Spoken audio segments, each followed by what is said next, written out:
U.S. Embassy in Kabul urges U.S. citizens to leave Afghanistan immediately. Here's a summary of the article. Washington, August 12. The United States on Thursday urged U.S. citizens to leave Afghanistan immediately using available commercial flight options, a notice on the website of U.S. Embassy in Kabul said, amid a speedy Taliban advance across the country. This took them to within 150 kilometers of Kabul, the latest in their rapid takeover as the United States withdraws its troops from the country, leaving the Afghan government to fight the Islamist group on its own. The U.S. Embassy urges U.S. citizens to leave Afghanistan immediately using available commercial flight options, a notice on the embassy's website said, and warned Americans about the capability of the mission at this time in serving citizens. Given the security conditions and reduced staffing, the embassy's ability to assist U.S. citizens in Afghanistan is extremely limited even within Kabul, the notice said. The United States on April 27 ordered government employees out of its embassy in Kabul if their work could be done elsewhere, citing increasing violence in the city.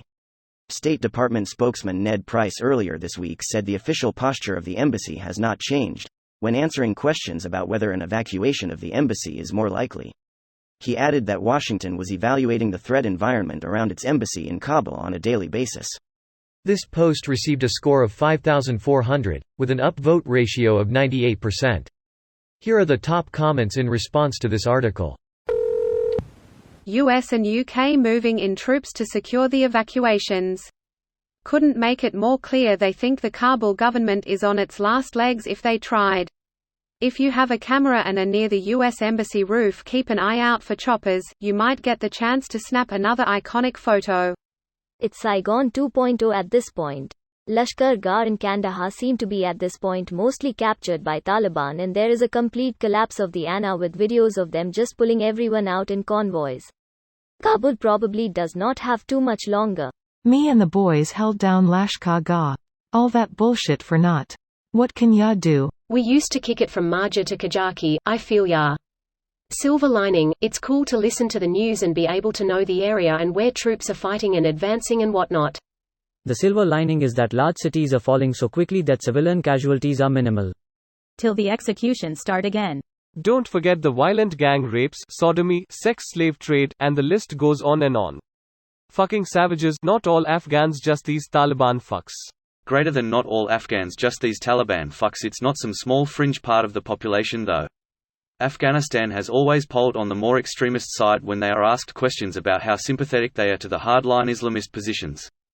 Sure, some of the metropolitan areas are more moderate, likely accepting something like many of the Gulf nations' Islamic law, rule, but huge swaths of the country are absolutely fine with the hardline Sharia law the Taliban openly say they want to install.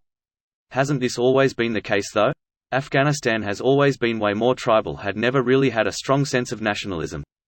Hopefully the moderate population that hasn't already left has the chance to get out in the next coming months while the largest metropolitan areas are still relatively safe and have daily commercial flights.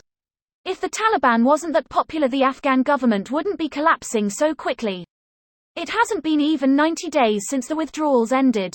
They don't need to be popular, they just need to be better organized and motivated than the ANA.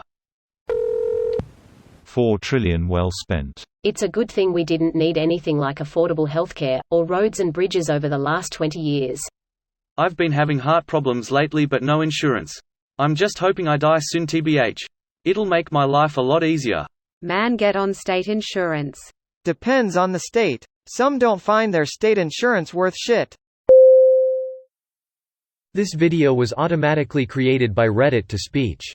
The article and comments in this video were selected from Reddit according to their upvotes, and any paraphrasing was performed by smmry.com, without any human intervention.